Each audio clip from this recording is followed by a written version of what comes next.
Salut à tous, c'est Kazin, j'espère que vous allez bien. Et aujourd'hui, on va parler de Destinée Radieuse, un petit peu naturel. On a déjà parlé de, évidemment, Destinée de Paldea, qui est la série du moment, hein, tu l'auras compris. J'estime que Destinée de Paldea se situe entre Destinée Radieuse et Destinée Occulte. Et c'est vrai qu'on avait parlé aussi récemment de Destinée Occulte. Bon, évidemment, moi j'ai un affect particulier avec cette série-là. Et là, c'est l'occasion de parler un petit peu de Destinée Radieuse. Est-ce que ça bouge un petit peu? Alors c'est vrai que c'est une série que je trouve qui a pas mal souffert de tout un tas de trucs que l'on va développer, évidemment, au travers de cette vidéo. Alors il faut savoir que cette série-là est sortie en début d'année 2021.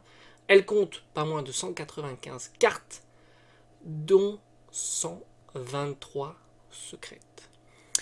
Oui, tu as bien entendu, 123 secrètes. Et donc là, tu te dis tout de suite, aïe aïe aïe, pour toutes les avoir. Donc oui, en effet, si tu veux faire de l'ouverture, c'est plutôt catastrophique, tu l'auras compris. Il y a quand même quelques jolies choses dans cette série-là, mais il y a malheureusement, elle va souffrir de quoi? De tout simplement que l'intégralité, écoute bien, l'intégralité de ces cartes sont bon marché, hormis une carte. Et j'ai envie de dire, c'est ce qui pêche un petit peu dans cette série-là. Destinée de Paldea, ça ne sera pas exactement pareil, puisque tu auras au moins 3 cartes qui seront... Alors, quoi qu'on ne sait pas, hein, on ne peut pas prédire l'avenir, mais on peut imaginer qu'il y a 3 cartes qui resteront toujours un petit peu chères, voire même peut-être d'autres moyennement chères, on va dire. Alors que Destinée Radieuse, c'est vraiment pas le cas. On va dire les secrètes, il y a le Dracofeu et une petite shiny. Sinon, pour le reste, c'est quand même des cartes qui sont, on va dire, bon marché. Alors évidemment, si tu veux faire le full set, je te dis pas que le full set est pas cher. Il est cher parce qu'il y a énormément de cartes secrètes. Et même si les cartes secrètes sont raisonnables en termes de prix, bah souvent c'est compliqué d'en réunir beaucoup dans une commande et que tu rajoutes des frais de port, etc. Donc ça va alourdir considérablement la facture. Mais tu t'aperçois que même les shiny full art de la série sont vraiment pas chers. Alors pour le scellé, alors est-ce qu'il y a une grosse différence avec le scellé? Alors déjà, point de vue scellé, ça reste une série, donc .5, dont le scellé est bon marché. J'entends, bon marché, ça veut dire que grosso modo, un booster, c'est entre 10 et 12-13 euros, pas plus. Tu t'aperçois qu'il n'y a pas d'items qui ont surperformé, hormis peut-être, mais là n'est pas le sujet de la vidéo, certains coffrets qui sont tout simplement rares. J'en avais fait déjà une vidéo, les coffrets Holchester et je sais plus quoi. Enfin bon, il y a quelques coffrets qui sont un peu plus rares que les autres items de Destinée Radieuse. Par conséquent, oui, ceux-là, ils ont une plus-value supplémentaire. Celui, j'ai en tête, celui avec le Ectoplasma Holo, parce que rien que la carte, elle valait, je me souviens, quand j'avais fait la vidéo, une dizaine ou une quinzaine d'euros, peut-être même un petit peu plus. Donc, hormis ces deux coffrets, j'ai l'impression que tout le reste, tu peux dire, c'est 10-12 euros le booster. Et globalement, tu as le tarif de l'item scellé.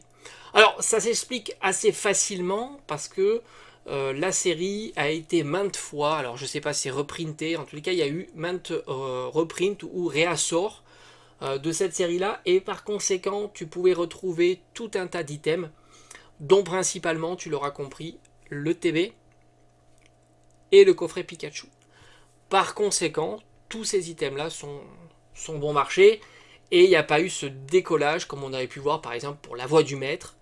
Même si les cartes à l'intérieur de la série sont pas très chères, hormis 2 cartes, la série La Voix du Maître, elle, est plutôt chère parce qu'elle est plutôt rare. Le TB de mémoire était aux alentours de 250-300 euros, ce qui fait 25 à 30 euros du booster, soit entre 2 fois et 3 fois plus cher que Destinée Radieuse. Mais je pense que c'est les reprints successifs qui ont un petit peu lassé les gens et qui ont fait un petit peu écrouler aussi le prix des cartes. Même si au fond, si tu regardes les cartes proposées, il y a quand même de belles choses. On va y revenir au travers de la deuxième partie de la vidéo. Alors, il y a eu énormément d'items sur cette série-là. C'est vrai qu'ils ont mis le paquet. Les items les plus classiques, tu l'auras compris, c'est le coffret Pikachu, qui vaut 10 à 12 euros du booster, entre 40 et 45 euros. Alors peut-être que tu as encore la chance de pouvoir le trouver dans certains Auchan, puisque il y avait eu un reprint assez massif durant cet été, même courant fin d'année là, on pouvait le trouver au prix plus standard en tous les cas. Et de mémoire, je crois qu'on l'avait vu que chez Auchan. Alors je ne sais pas pourquoi, mais me demande pas pourquoi. Mais moi, en tous les cas, j'en ai pas vu, j'ai pas de Auchan près de chez moi. Et donc ce coffret-là a souffert de ça. Et bon, voilà, la logique, c'est 10 euros du booster minimum, on va dire. Et maximum, t'es pas plus loin de 12 euros. Donc c'est un coffret qui tourne aux alentours de 40 à 45 euros. La carte promo n'apporte absolument rien puisqu'elle est ultra pas chère. Elle a été massivement ouverte, enfin le coffret a été massivement ouvert, donc par conséquent on trouve énormément de ce genre de cartes promotionnelles. Après, tu as eu donc les ETB. Là c'est pareil, une ETB, il faut compter, aller un petit peu plus cher que les 10 euros du booster parce que tu as les sleeves et la carte promo qui est très jolie.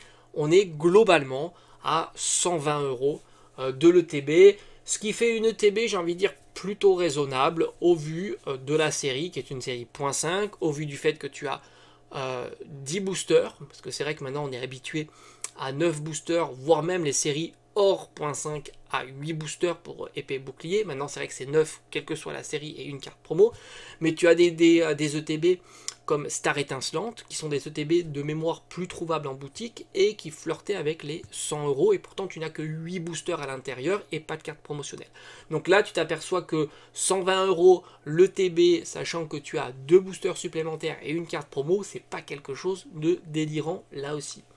Ils ont sorti 3 Pokébox à l'effigie de Blancoton, Fulgudog et Nigosier en version shiny. Là aussi, pas de grosse inflation sur ces items là, pourtant ils sont quand même pas si communs que ça puisqu'ils étaient exclusifs à chacune à une boutique particulière. On avait eu Blancoton chez Jouet Club, on avait eu Fulgudog chez King Jouet et enfin Nigosier chez Pickwick, maintenant Smith Toys. Mais tu t'aperçois que en plus c'est des Pokébox en format américain et qu'il y a 5 boosters. Donc là, on est aux alentours, 5 boosters, tu l'auras compris, 50 à 55 euros, pas plus. La carte promo, elle aussi, n'apporte au fond pas grand chose. Malgré qu'on soit sur un format de carte promo, plutôt premium, full art, shiny, texturé, etc. Et au final, ça marche pas très bien, ce type d'item. On a eu le droit aussi aux mini tin box, elles sont très jolies, hein, mention spéciale, je trouve, pour le Celebi et le Kyogre, que je trouve vraiment magnifique. Là, encore une fois, tu comptes, hein, c'est d'une dizaine, une douzaine d'euros du booster et pas plus. Alors, peut-être un léger plus sur la display scellée, mais là, encore une fois, c'est quelque chose de très fluctuant et c'est compliqué d'estimer un item qui, au fond, je pense, intéresse moins de personnes et par conséquent, ça sera fluctuant suivant les envies d'achat et à un instant, on va dire, tes données. Donc tu t'aperçois que la série, au fond, pour une série .5, qui commence à avoir quelques années, elle est plutôt bon marché. On a eu le droit aussi au coffret, alors au tripack. Alors les tripacks, c'était, grosso modo, c'est pareil, hein, on est entre 30 et 40 euros du tripack. Tu as, n'oublie pas, 3 boosters. Alors évidemment, sur ces tripacks là, il y a une légère plus-value si tu as le tripack avec 3 illustrations identiques. C'est vrai que c'est quelque chose qu'on regardait moins à l'époque. On fait plus attention maintenant pour avoir, on va dire, 3 art sets identiques. Alors j'ai envie de te dire, pour moi personnellement, ça n'apporte pas grand chose, hormis l'art set le plus populaire, donc Dracofeu. Là, j'ai bien envie de dire, ok, si tu as, on va dire, un tripack avec 3 Dracofeu, je dis pourquoi pas.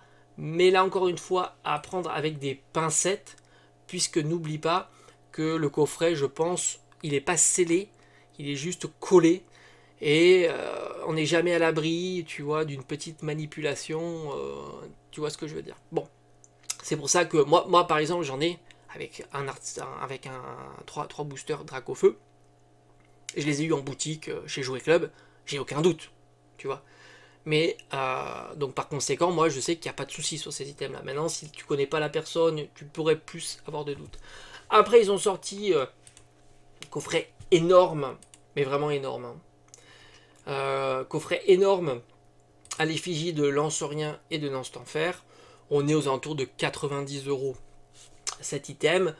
Moi, je ne le trouve pas exceptionnel. Je suis pas fou de ces items. Je les trouve plutôt trop encombrants et donc par conséquent difficile à ranger dans une collection. En règle générale, je préfère d'autant avoir, si tu veux, des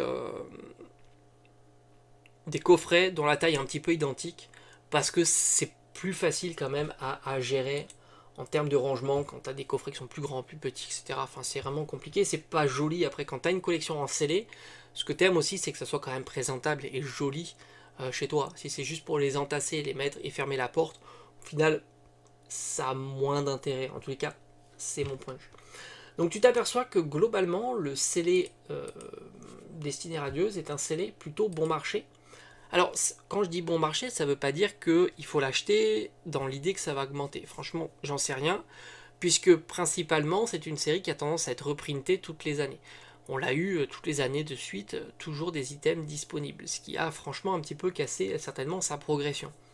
Malgré tout, quand il est disponible en boutique, je pense qu'il part assez vite, quand il est en prix retail. Tu l'auras compris forcément, parce qu'en prix retail, c'est à peu près 6 euros du booster, sachant que le coffret il vaut le booster vaut plutôt en tendance 10-12 euros, donc tu fais un x2 assez facilement. Ce qui explique pourquoi, en prix boutique, lorsqu'il ressort, il est systématiquement acheté aussi. Maintenant, faire de l'ouverture sur cette série-là, j'ai envie de te dire, c'est assez osé. Parce que même à 10 ou 12 euros, ce qui est plutôt assez cheap, ça reste encore osé puisque tu n'as au fond qu'une grosse carte. Et c'est ça un petit peu le problème de cette série-là, c'est que les cartes, alors je ne sais pas pourquoi, les gens les vendent pas cher. Même les Black Gold, et franchement elles sont très très jolies, même si c'est vrai que le format ne plaît pas, c'était quand même la première fois qu'on voyait des Black Gold, donc on était quand même content à l'époque. Ce sont des cartes qui valent 10, peut-être 15 euros, mais pas plus. Les Full Art Shiny, là aussi, alors évidemment ce qui pêche, ce sont les Pokémon qui sont présents, mais même un Métamorphe, qui est quand même un Pokémon plutôt populaire, Full Art Shiny, ça marche pas non plus. Donc tu t'aperçois qu'hormis le Dracofeu Shiny, bon ça on s'en doutait un petit peu, les autres cartes passent complètement à la trappe. Le Dracofeu tourne, on va dire, aux alentours de 200 euros, une carte comme ça, sans plus, hein, tu vois, c'est pas non plus la carte à 400 ou à 500 euros. Et après, du point de vue des petites Shiny, bah, tu l'auras compris, le fait d'avoir mis beaucoup de Pokémon de la génération épée et bouclier, ce qui est logique, attention, hein, c'est pas une critique, c'est une constatation. Alors il y a quand même d'autres Pokémon de génération plus ancienne, mais c'est vrai qu'il n'y a pas des Pokémon, on va dire, cultes de la série, ce qui explique aussi le manque d'intérêt qu'il peut y avoir sur ces petits shiny. Mention spéciale quand même au Suicune, il faut le reconnaître, c'est la petite shiny de la série, mais là encore une fois, tu peux régulièrement la voir passer aux alentours d'une vingtaine à une trentaine d'euros. Donc rien d'exceptionnel, même si pour ce format de carte là, ça reste assez onéreux. Et puis alors je te parle pas de la série plus classique, où là c'est du réassort de tout un tas de séries et dont les cartes sont quasiment données, un petit peu comme Paldea, comme on a l'habitude. Et enfin, il y a eu les Amazing, et je crois de mémoire que c'était la première fois que l'on avait l'apparition. Non, on a eu Voltage Éclatant avant, justement, j'étais en train de... En tous les cas, on avait la continuité de Voltage Éclatant avec les Amazing. Les Amazing sont de jolies cartes, mais là, encore une fois, ce sont des cartes qui sont très bon marché, et pourtant, franchement, moi je les trouve incroyables. Mention spéciale, encore une fois, avec le Kyogre, que je trouve génial. Donc au fond, le bilan de cette série, je me dis, c'est assez fou, parce que on a un CD qui est plutôt bon marché. On a une série dont le taux est agréable, hein, il n'y a pas de problème sur ce côté-là. Tu sais très bien que si tu ouvres une ETB, tu vas être récompensé, tu vas avoir des hits, tu vas avoir des belles cartes, ça va tomber, mais les cartes sont vraiment très très bon marché. Tu peux en trouver en quantité assez astronomique, à des prix défiant toute concurrence, hein. Vraiment toute concurrence. Tu peux aller fouiller un petit peu sur le net, tu peux aller sur les plateformes classiques, hein, dont j'ai déjà énoncé souvent dans mes vidéos. Tu peux vraiment mettre la main sur tout un tas de cartes. C'est assez curieux d'ailleurs de voir ça, hein, le tarif des cartes ultra bon marché. Résultat, on a un CD plutôt bon marché à cause des reprints, mais qui est quand même attractif parce que dès qu'il y a du reprint, ça part. On a des cartes ultra bon marché sauf une. Même la Suicune est bon marché, 20 euros, c'est pas la folie. sauf une qui est le Dracofeu, mais qui est classique à mourir, parce que un Dracofeu à 200 €, j'ai envie de dire, c'est du classicisme le plus total. C'est ce qu'on voit assez régulièrement. Donc au final, la série est plutôt classique. Allez, je te dis à bientôt.